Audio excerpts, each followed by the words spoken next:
everyone, welcome to Genius Tutorials. I'm Diksha Ahuja, your verbal mentor. So CUT 2025 का exam पास आ रहा है and I hope आपकी preparation start हो गई है क्योंकि बहुत कम टाइम रहता है. So in this session will be covering up CUT 2024 English language detail solution. ठीक है, हम एक एक करके जाएंगे एंड डिटेल सोल्यूशन करेंगे कि कौन से क्वेश्चन का क्या आंसर हो सकता है. So without any further adieu let's get started with the first question. तो पहला क्वेश्चन जो हमारे पास है वो पैराजम्बल्स का है. Rearrange the following phrases in the right sequence to form the meaningful sentence. अब पैराजम्बल्स में आप यहाँ तो ये कर सकते हो, अगर आपको दिख रहा है कि बहुत इजी पैराजम्बल है, ठीक है, क्या आप इजीली अटेम्प्ट कर सकते हो, तो आप ऑप्शंस के थ्रू देख सकते हो, रीड करके one by one A C D B. आप अगर लाइन टू लाइन उसको रीड करोगे तो आप समझ जाओगे. बट दूसरा ऑप्शन आपके पास ये है कि आप पहले चारों पॉइंट्स पढ़ो एंड आप ये देखो कि उसका ओपनिंग लाइन क्या बन सकता है. Correct. So let's read one by one and see कि हमारी opening line क्या होगी. For 7 hours, but was hardly, because of the absence of any motivation, able to decide who the murderer was, she worked on the case. अब पढ़ के हमें ये समझ में आ रहा है कि किसी केस से रिलेटेड बात हो रही है और मर्डरर है उसको ढूंढने की बात हो रही है. करेक्ट. तो क्लियरली पढ़ के हमें ये समझ में आ गया कि डी जो होगा वो हमारी ओपनिंग लाइन होगी. She worked on the case, क्योंकि हमें पहले तो पता होना चाहिए ना कि हम किस बारे में बात कर रहे हैं, तो हमें केस के बारे में बात कर रहे हैं.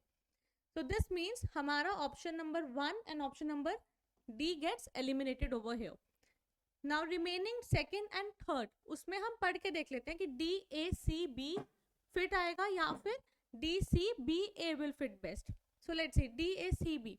She worked on the case for 7 hours but was hardly able to decide who the murderer was because of the absence of any motivation. तो ये fit बैठ रहा है. Correct. Let's read option number 3 as well. She worked on the case, able to decide who the murderer was because of the absence of any motivation for 7 hours but was hardly. अब hardly पे we cannot end the sentence, right? क्योंकि इसके आगे भी तो कुछ होना चाहिए, ये ending नहीं हो सकती है sentence की. So clearly option number B over here is your correct answer. ठीक है, I hope this is clear. चलिए let's move on to the next question. Next हमारे पास है fill in the blanks with the correct option. The candidate assured the interviewers that the dip in her grades during her second semester was an dash since she had always been a top scorer in the first semester. अब ऐसे questions में ना आप इसको हिंदी में convert करके देख लिया करो कि क्या सेंटेंस का मीनिंग क्या है ना. कि एक कैंडिडेट है उसने एश्योर किया, मतलब यकीन दिलाया इंटरव्यूअर्स को कि जो डिप है या फिर डिक्रीज है उसके ग्रेड्स में सेकेंड सेमेस्टर में वॉज एंड डैश, वो कुछ है उसमें कुछ नाम आना है. ठीक है, नॉर्मली है, एले है, डेज है या अबेटमेंट है, we have to check. Since she had been a top scorer, क्योंकि वो टॉप स्कोरर रही थी फर्स्ट सेमेस्टर में, बट सेकेंड सेमेस्टर में कुछ हुआ जिस वजह से उसका स्कोर में डिप हो गया. नॉर्मली बेसिकली मीन्स किसी चीज से डेविएट हो जाना है ना, फ्रॉम नॉर्मल से डेविएट हो जाना, स्टैंडर्ड से डेविएट हो जाना. तो ये यहाँ पे फिट बैठ रहा है ना. एले का मतलब होता है रिड्यूस हो जाना. सिमिलरली अबेटमेंट का मतलब भी होता है डिमिनिश हो जाना या रिड्यूस हो जाना. बट हमें यहाँ पे लिख दिया है कि डिप हो गए हैं, इसका मतलब भी रिड्यूस होता है. तो एक सेंटेंस में यहाँ पे भी रिड्यूस और यहाँ पे भी रिड्यूस तो नहीं आ सकता ना. सो ये हमारा आंसर नहीं हो सकते. अडेज बेसिकली ट्रेडिशनल सेइंग होती है जो यहाँ पे बिल्कुल फिट नहीं बैठेगा. So clearly our answer will be option number A. Next, अब नेक्स्ट हमें match the words with list 1 with the definition in list 2. ठीक है, तो हम वर्ड्स पढ़ लेते हैं. Theocracy, megalomania, apothecary and antiquarian. ये हमें 4 वर्ड्स गिवन है. अब हमें ऐसे नहीं करना, इसमें जरूरी होता है कि हम फर्स्ट वर्ड देखें एंड देखें कि इन 4 डेफिनेशंस में से कौन सी फिट बैठ रही है. जो वर्ड आप देख सकते हो कि आपको इनका मतलब पता है या आप पता कर सकते हो, उसके थ्रू हम कनेक्ट कर लेंगे. अब लेट्स सी मेगलोमेनिया. अब अगर आपने मेरे नॉर्मल वेज के सेशन देखे होंगे तो आपको पता होगा कि उसमें हमने एक वर्ड किया था ईगोमेनियाक, है ना. तो उसमें भी लास्ट में मेनिया, जो ईगोमेनियाक में वर्ड आता है ना, I will write it down for you. Egomaniac है ना. तो इसका मतलब होता है, मेनिया का मतलब होता है लेमैन टर्म्स में पागल हो जाना, किसी चीज का मॉर्बिड ऑब्सेशन होना, है ना. तो मेगलोमेनिया इसमें भी सेम है. तो बी के साथ हमें क्या फिट कर सकते हैं, a morbid delusion of one's power importance और गॉडलीनेस, है ना, मॉर्बिड ऑब्सेशन या मॉर्बिड डिल्यूजन होना किसी चीज का। तो वी नो कि बी का आंसर तो 4 होगा। तो इन ऑप्शंस में हमें क्या गिवन है, बी विद 4, ये हो सकता है, ठीक है। बी का थर्ड नॉट पॉसिबल, बी का थर्ड नॉट पॉसिबल, बी का फोर्थ दिस इज पॉसिबल। तो हमारे पास ऑप्शन ए एंड ऑप्शन 4 बचते हैं। नाउ लेट्स सी थियोक्रेसी, हमने डेमोक्रेसी सुना है, तो वैसी थियोक्रेसी, क्रेसी का मतलब होता है डेमोक्रेसी, तो मतलब ये जो होगा कुछ गवर्नमेंट से रिलेटेड होगा, है ना। तो गवर्नमेंट से रिलेटेड क्या आ जाएगा, a government by divine guidance और रिलीजियस लीडर्स। तो फर्स्ट का आ गया हमारे पास थर्ड, तो यहाँ पे भी फर्स्ट का थर्ड है और यहाँ पे भी फर्स्ट का थर्ड है, ठीक है।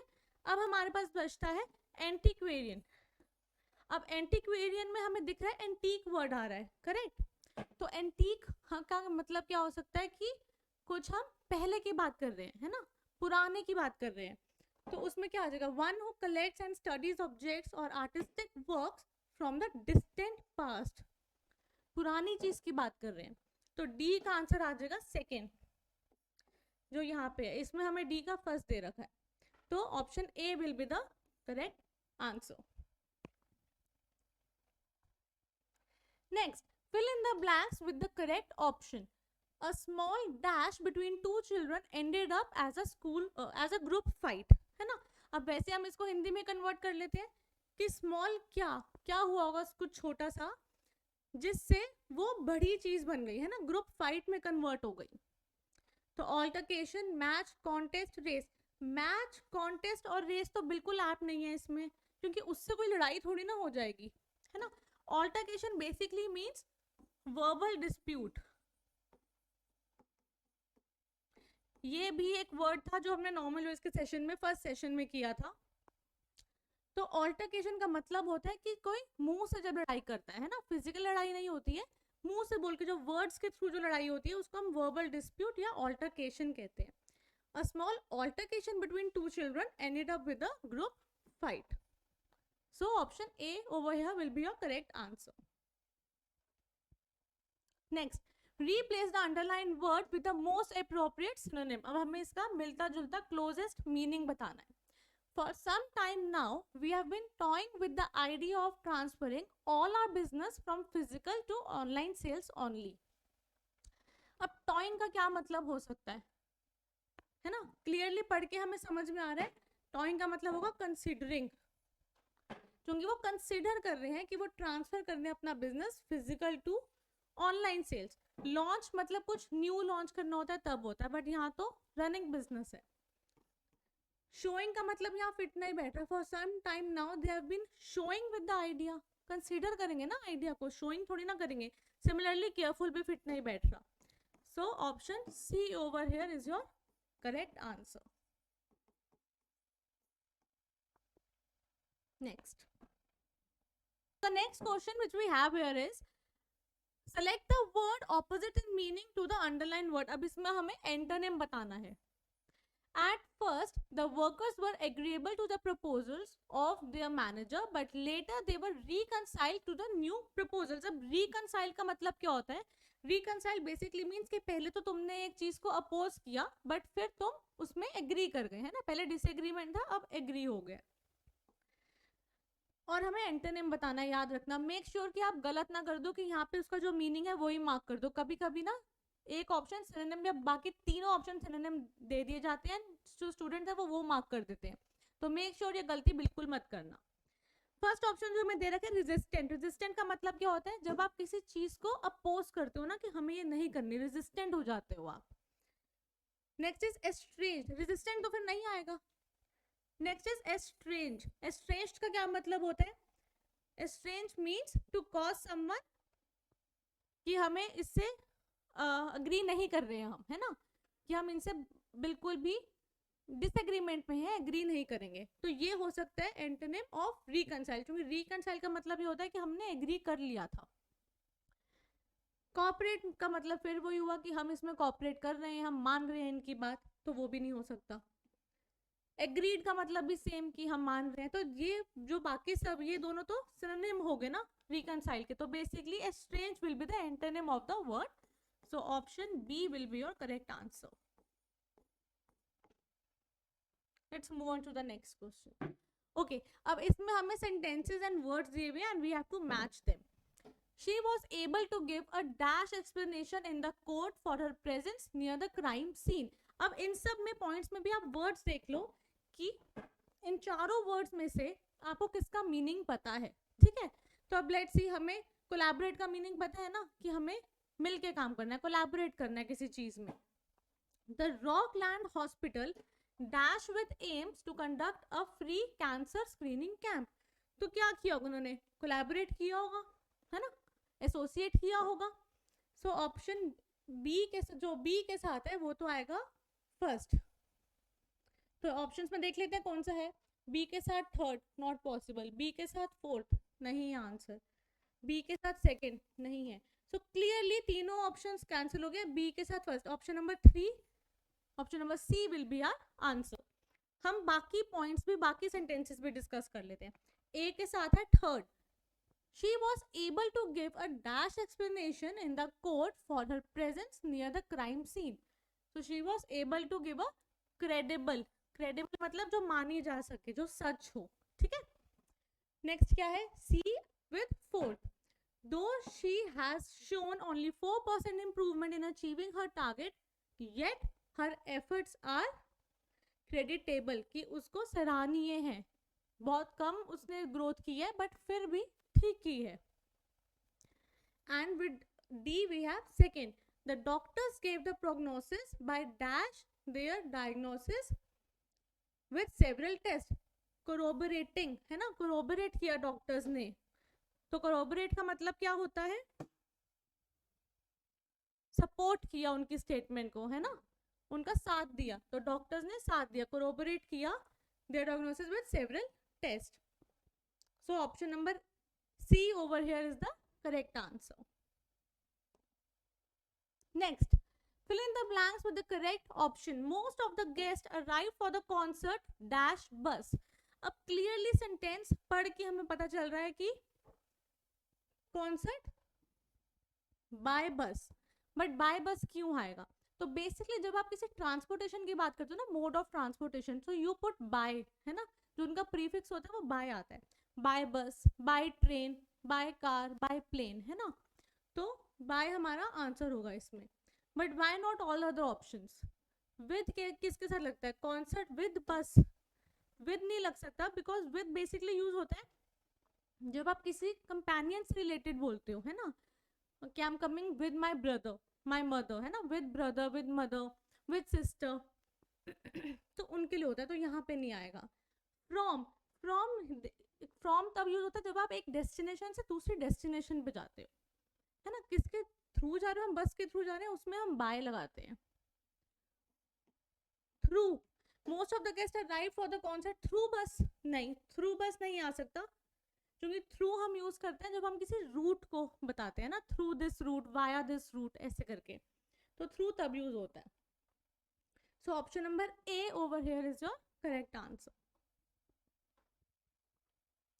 Next, choose the word closest to the meaning of the underline word. अब फिर हमने सिनोनिम बताना है इसका. Why did you make that flippant remark? Flippant का क्या मतलब होता है?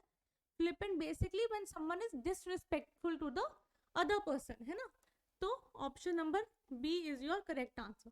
सरकास्टिक का मतलब होता है किसी को टॉन्ट वे में कुछ बोलना, है ना. सरकास्टिक हो रहे हैं हम तो टॉन्ट देते हैं. कैजुअल मतलब नॉर्मल, कैजुअल रहना. तो this is not your answer. Indifferent. Indifferent का मतलब क्या होता है? इनडिफरेंट का मतलब होता है when you are not interested किसी चीज को लेके. तो this will not be your answer. So option number B is your correct answer. Next देखते हैं. अब हमने फिर एंटोनिम बताना है ना, ऑपोजिट वर्ड बताना है of the underline word. The thief showed his disbelief when informed that his partner had been arrested. Showed, उसने शो किया. शो मतलब डिस्प्ले किया. तो ये तो हो गया सिनोनिम ऑफ द वर्ड. अगर सिनोनिम पूछा जाता तो डिस्प्लेड होता. शो मतलब डिस्प्ले, बट हमसे एंटोनिम पूछा है तो ए तो नहीं होगा. और अगर जब हम शो करते हैं किसी चीज को तो उसका एंटोनिम होता है कि हमने इसको छुपा देना. एंड छुपाना, हाइड कर देना मतलब यू कंसील्ड इट. तो option number B is your answer. छुपा दिया है ना, हाइड कर दिया, कंसील कर दिया. सो बी करेक्ट है. बैटल, बैटल बेसिकली में जब हम कुछ लड़ाई करते हैं ना, फाइट होती है तो बैटल कहते हैं. मार्क्ड, मार्क का मतलब होता है जब हम कुछ मार्क करते हैं, कुछ इंपॉर्टेंट चीज है तो हमने उसको मार्क कर दिया है ना, marked with importance. So marked भी नहीं आएगा, बैटल भी नहीं आएगा. So option number B over here is your correct answer. I hope this is clear. Let's move on to the next question. Okay, so the next question we have here is find the blank with the correct option. The president finally had to dash the demands of the public for his resignation. Now, after reading the sentence, you have to know, you have to check basically कि जो sentence है वो बोलना क्या चाहता है ना. आप चाहे हिंदी में कन्वर्ट करके देख लो, and mainly you must know कि जो sentence है वो positive है या फिर negative में जा रहा है. The president finally had to dash the demands. उसको फाइनली आ गया ना, फाइनली उसको माननी ही पड़ेगी, फाइनली इग्नोर तो नहीं हो सकता है ना. Demands of the public for his resignation. Initiate, initiate basically means when you start something है ना, इनिशिएट कर रहे हैं, कुछ स्टार्ट कर रहे हैं. तो initiate is not the perfect fit for this blank. The president finally had to accede to the demands. Accede का मतलब होता है अप्रूव कर देना है ना, तो प्रेसिडेंट तो अप्रूव करेगा ही, तो ये सही है. कॉन्डोन, कॉन्डोन का बेसिकली मतलब होता है when you agree upon something but reluctantly है ना. आपने बहुत मतलब ऐसे सोच विचार करके और ऐसे करके मना किया, आप करना नहीं चाहते थे बट आपने ओके किया. This is also not apt for this, क्योंकि उन्होंने अप्रूव कर दिया. President finally had to approve the demand of the public for his resignation. So option number C, exceed to, will be the correct answer over here. ठीक है, next पे जाते हैं. Okay, अब नेक्स्ट है हमारे पास पैराजम्बल्स. तो पैराजम्बल्स जितने भी आए थे पेपर में वो इतने मुश्किल नहीं थे, सारे अटेम्प्ट होने वाले थे इजी पैराजम्बल्स से है ना. तो ये वाला ट्राई करते हैं. What this says. Okay, a part we have is for organizations which provide services to customers on the face-to-face basis, employees with whom they deal is very important. The quality of the relationship between customers and, है ना. अब देखो D sentence में हमारे पास क्या given है, the quality of the relationship between customers and what. अब जो हम रिलेशनशिप की बात करेंगे तो वो कस्टमर्स एंड एम्प्लॉयज के रिलेशनशिप की बात करेंगे, correct. Customers and employees with whom they deal is very important. So इससे हमें क्या पता चला कि डी और सी जो है ये मैंडेटरी पेयर है.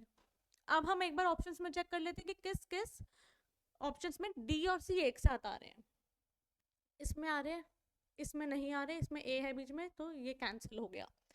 इसमें सी ए बी डी तो इसमें भी नहीं आ रहे तो ये भी कैंसिल, इसमें भी नहीं आ रहे ये भी कैंसिल. कितना इजी था है ना. आप पढ़ के भी देख सकते हो ए बी डी सी की लाइन फिट हो रही है, सेंटेंस बन रहा है या नहीं बन रहा. For organizations which provide services to customers on the face-to-face basis, the quality of the relationship between customers and employees with whom they deal is very important. है ना, बिल्कुल एप्ट बन रहा है sentence. So option number A is the answer over here. 1 minute से ज्यादा नहीं था इसमें. 1 minute, it will take only 1 minute for you to attempt this question. तो ज्यादा टाइम मत इन्वेस्ट करना पेपर में इन ऐसे क्वेश्चंस में जो बहुत इजी हैं. नेक्स्ट फिर से हमारे पास एक पैराजम्बल का क्वेश्चन है. as a concept fundamental to, especially with the injunction to treat equals equally, justice is associated with the notion of equity and equality, ethical theory and political philosophy. अब हम ये देख लेते हैं कि स्टार्टिंग लाइन क्या बन सकती है ना. तो अब देखो हम कहाँ से स्पेशली से हम स्टार्ट कर सकते हैं अपना सेंटेंस. स्पेशली से तो बिल्कुल स्टार्ट नहीं हो सकता, तो इट मीन्स सी तो बिल्कुल भी नहीं है ना.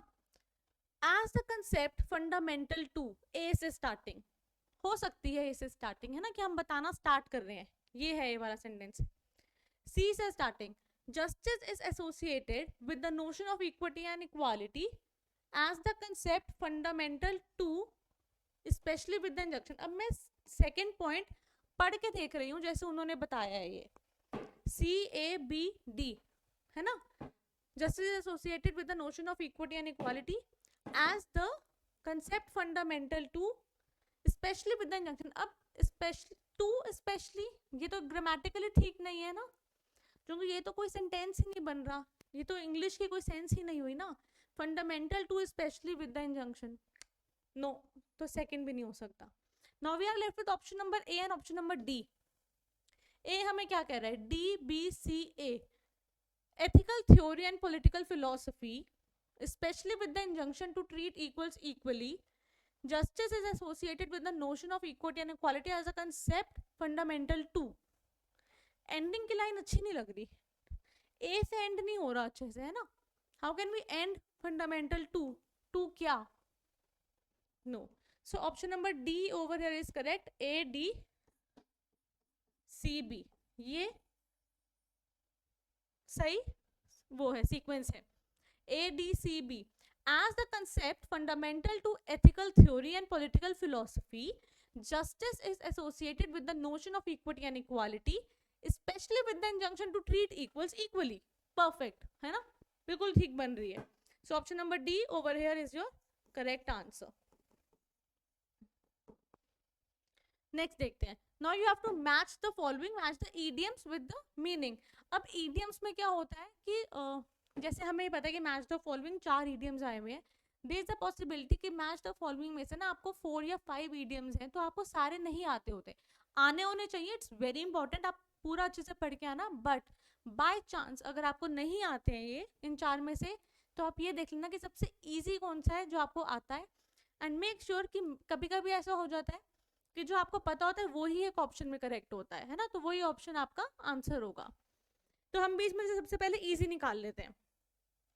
अब सी मुझे इजी लग रहा है. बी फुल ऑफ बीन्स, हमने बहुत सुना है. फुल ऑफ बीन्स का मतलब होता है when someone is full of energy, जिसमें बहुत ज्यादा एनर्जी हो, है ना. तो सी का तो हो गया फोर्थ. ठीक है, अब हम ऑप्शंस में देख लेते हैं. इसमें सी में सी का फर्स्ट है, नॉट करेक्ट. सी का इसमें भी फर्स्ट है, नॉट करेक्ट.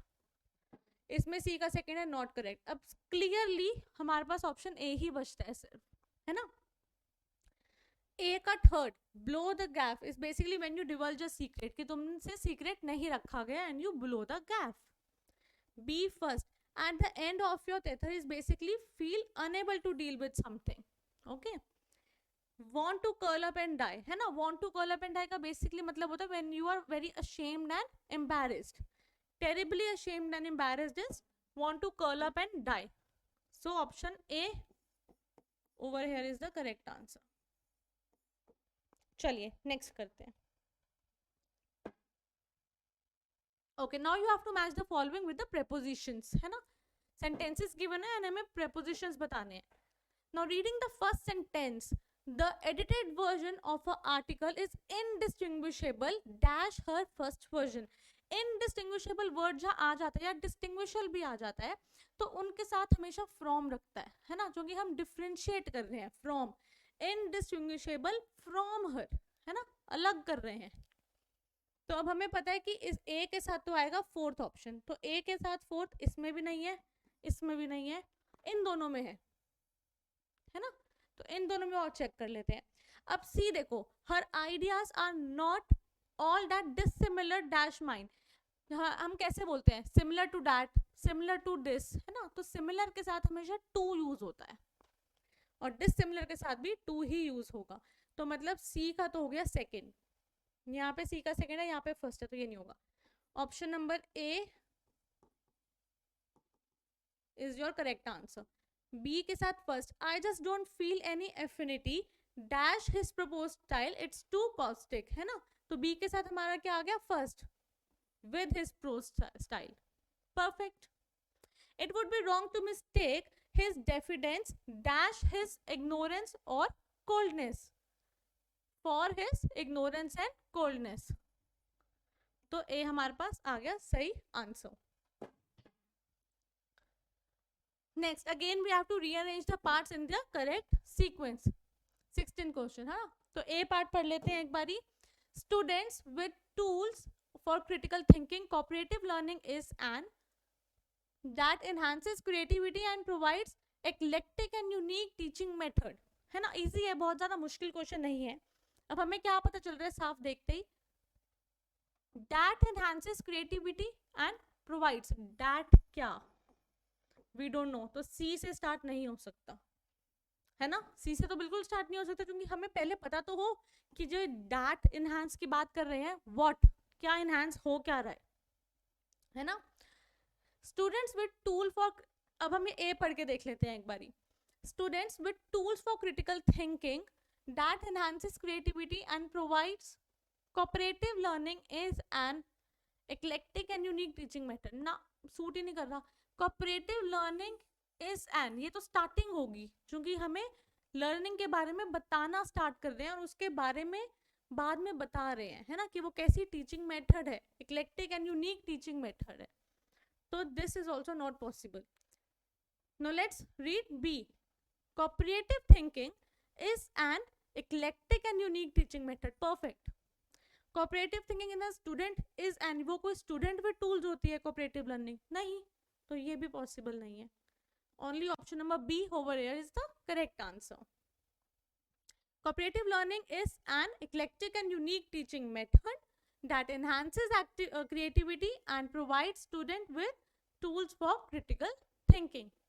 ये बहुत easy था। Okay, next. अब next हमारे पास एक passage है ना, तो हम एक बार पैसेज पढ़ते हैं, देखते हैं कि पैसेज कैसा है, कितना, और लेंदी था आई नो, क्योंकि 4 पैसेजेस आए थे एक एग्जाम में, तो it was very lengthy, but passages मुश्किल नहीं थे, तो इजी थे। और अगर आप एक पैसेज करते हो तो ऑब्वियसली आप 6 क्वेश्चन अटेम्प्ट कर सकते हो एक ही बारी में, है ना, जल्दी जल्दी। चलो स्टार्ट करते हैं, just give me a minute.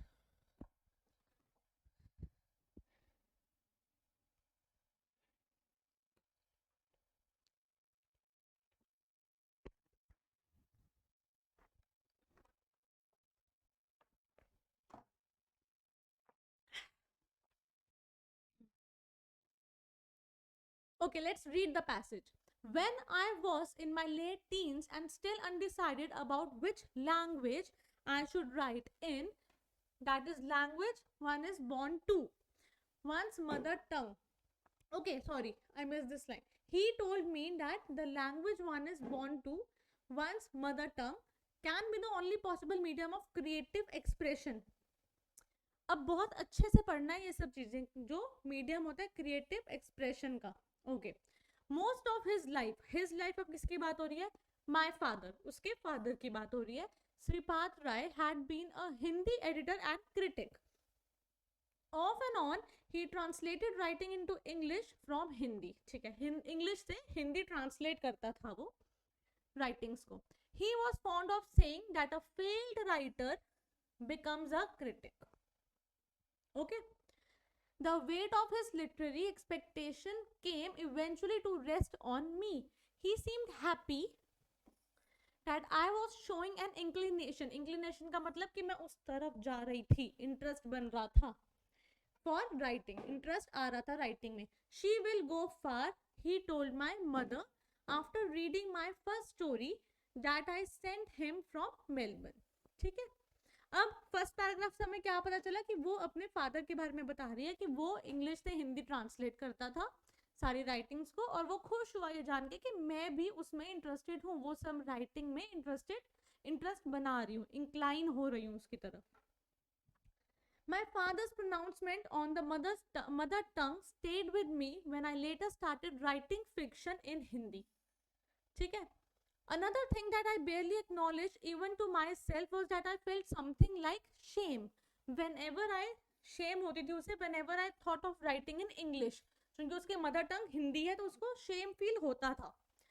It seemed wrong for a granddaughter of Premchand even to be thinking so. Our family has a certain linguistic pride. Okay, I knew that Premchand was famous, but I had not at that time realized the extent of his popularity. The fact that I was the granddaughter of Premchand followed me everywhere. Everyone had the story to tell about their personal engagement with his fiction, मतलब हर एक के पास story होती थी प्रेमचंद ने जो लिखी है उसके बारे में बताने के लिए। The shopkeeper, the long time cook in my grandfathers Delhi house, a T vendor, etcetera. This list was long for there was practically no one who had to read something by him that had moved them. Okay. However, it was this very ambiguity. क्या थे हम? हाँ. However, it was this very ambiguity, the reverence and love that he inspired the people. Ambiguity का मतलब होता है जो हर जगह present हो, है ना? Appears everywhere. Someone who appears everywhere.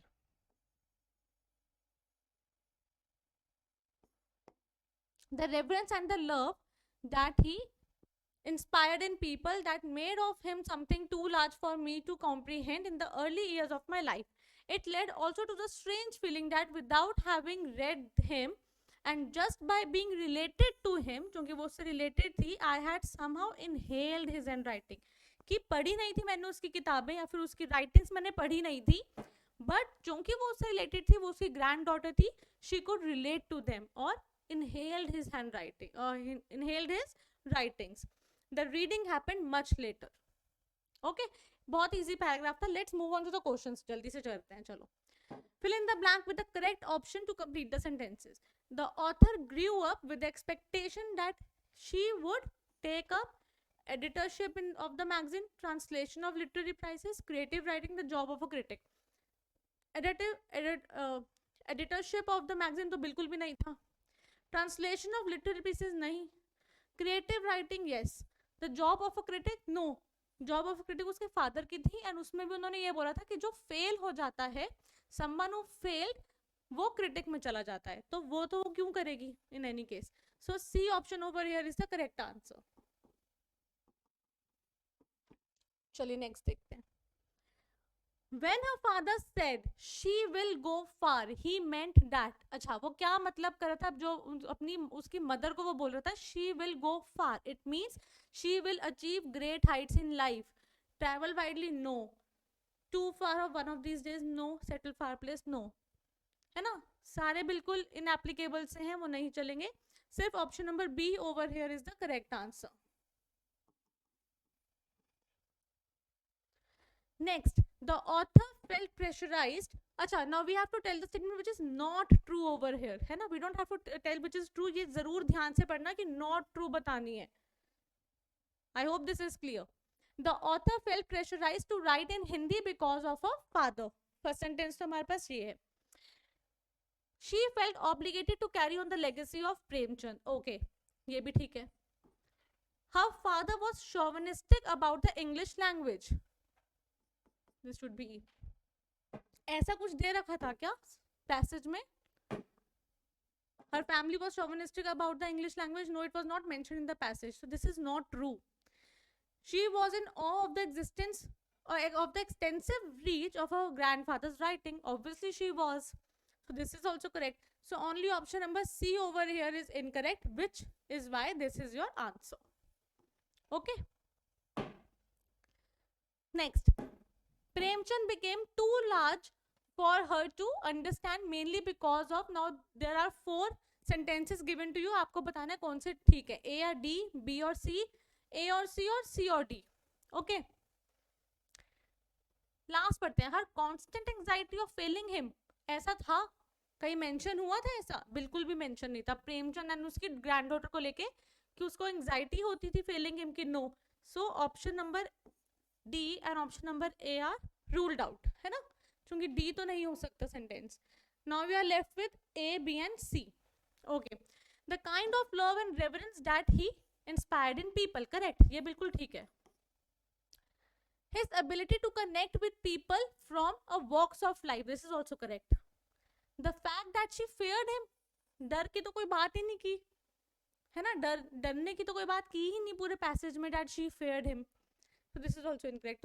तो हमारे पास sentences A और C ठीक है. It means option number B over here is the correct answer.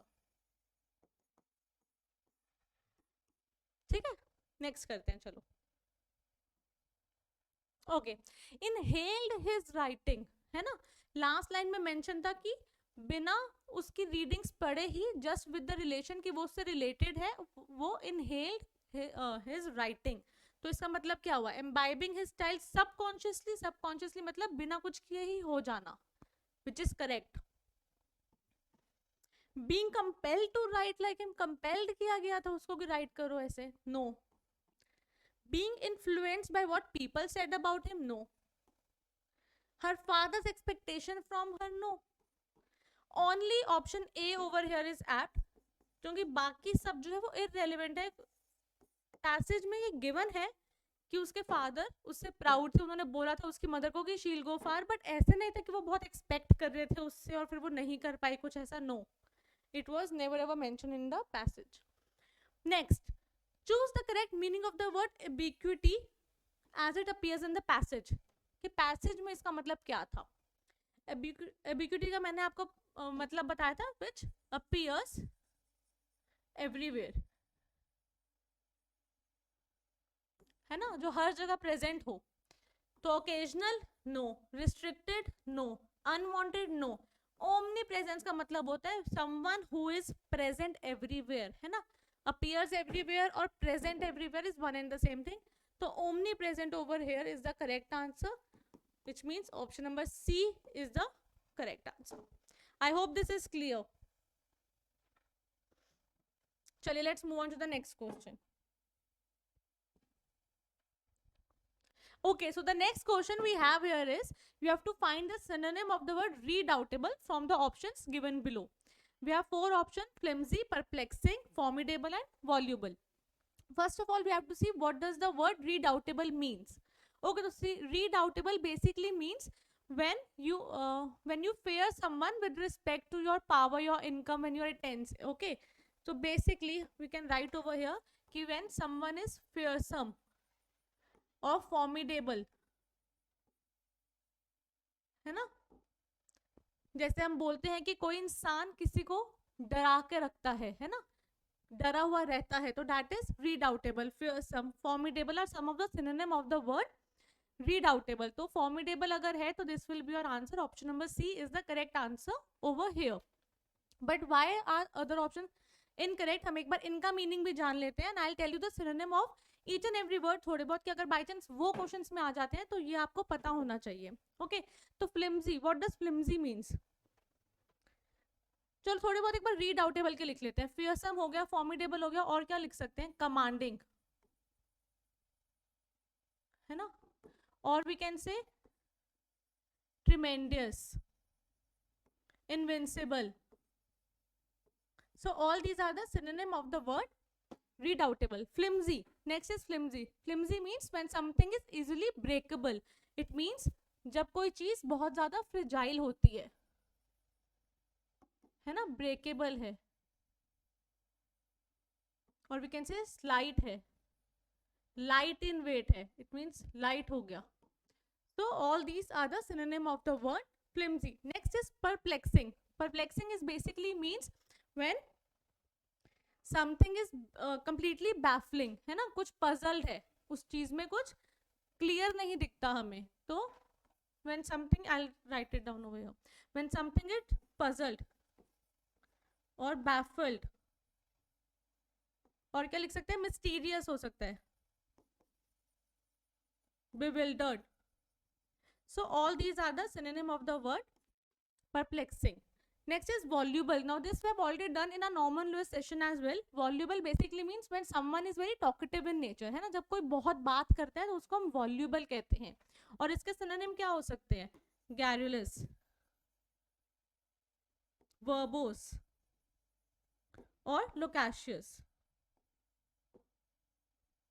Now this is a very important word, बहुत बार क्वेश्चन पेपर में पूछा जाता है loquacious. So you must know कि loquacious के और क्या synonym हो सकते हैं, garrulous हो सकता है, verbose हो सकता है, voluble हो सकता है, which means when someone is very talkative.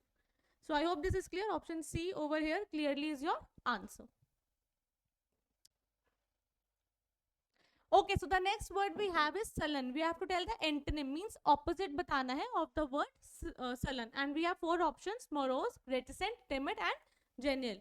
Now sullen basically means when someone is having a bad tempered. किसी को bad, when someone is having a bad tempered या bad tempered है कोई इंसान, तो उसको हम sullen कहते हैं. और क्या synonym हो सकते हैं, morose, sulky, resentful, and bad tempered, so I've already mentioned. So all these are the synonym of the word sullen. So morose जो आपको ऑप्शन में गिवन है, this is not the antonym of the word but the synonym. Make sure कि आप question अच्छे से पढ़ो कि आपको एंटोनिम पूछा गया है, सिनोनिम नहीं पूछा गया. कभी कभी स्टूडेंट्स इतनी जल्दी में पेपर करते हैं तो वो एंटोनिम नहीं पढ़ते हैं, उसका सिनोनिम ही मार्क कर देते हैं. ओके, सो आप ध्यान से पेपर पढ़ना. Next is reticent. What does the word reticent means?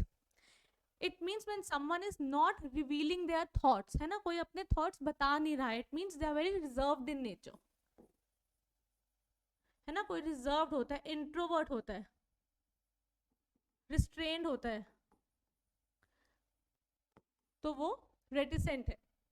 Timid is basically when someone is very frightening, है ना, समथिंग इज वेरी फ्राइटनिंग, डरा हुआ, उसको टिमिड कहते हैं. जेनियल, जेनियल का मतलब होता है जो बहुत फ्रेंडली हो या चीयरफुल हो, तो उसको हम जेनियल कहते हैं. सो आपका एंटोनिम क्या हो जाएगा? Antonym of sullen will be genial. Option number D is the correct answer. So I hope this is clear. चलो next question पे चलते हैं. In the next again we have a parajumble questions. तो parajumble के question बहुत easy आए थे, जैसे मैंने पहले भी बोला. चलो पढ़ते हैं ये कैसा, इसका क्या level of difficulty है. Let's see. Are inborn but are constituents of flavor are learned, are responsive to basic taste, perceptions of smells the main. Now see you have given 4 option. जैसे मैं आपको पहले कहा था, आपको एलिमिनेशन मेथड यूज करना चाहिए. यू हैव टू चेक कि कौन सा ऑप्शन क्लियरली नहीं होगा आंसर, वो इनकरेक्ट होगा. ये देखो, इन पॉइंट ए हमें गिवन है are inborn but are. अब हमें पता है आर से लाइन एंड तो नहीं हो सकती, correct. So we know option number D is incorrect, क्योंकि यहाँ पे ए से एंडिंग दे रखी है, तो डी तो हमारा ऑटोमेटिकली हो गया incorrect. Now let's see. In D point we have perceptions of smells the main. The main के बाद क्या आ सकता है? Main के बाद तो constituents ही आएगा ना. Main constituents बोलते हैं हम, है ना. Whenever we use this word constituents, we say the main constituents of this and that, है ना. So we know D and B are mandatory pair. Now we'll check कि D and B एक साथ कहाँ आ रहा है. In option number B, in option number A, we have BD, not DB, so this is incorrect. In option number B, also we have BD, not DB, so this is also incorrect. Only option number C has D and B in it as a mandatory pair. So this will be your answer. We will check it. C, A, D and B are responsive to basic taste, are inborn, but our perceptions of smells, the main constituents of flavor, are learned. Perfect, है ना, बिल्कुल sentence ठीक बन रहा है. So option number C over here will be your answer. Easy था, कोई मुश्किल नहीं था. I hope it is clear to you. Okay, so 25 questions तक हमने complete कर लिए. This was the end of the first part. In the second part, we'll be completing reading comprehension and the remaining questions of the question paper. So stay tuned. And अगर आपको कुछ भी issue होता है and कोई भी query होती है regarding these 25 questions, you can comment it down. Thank you so much.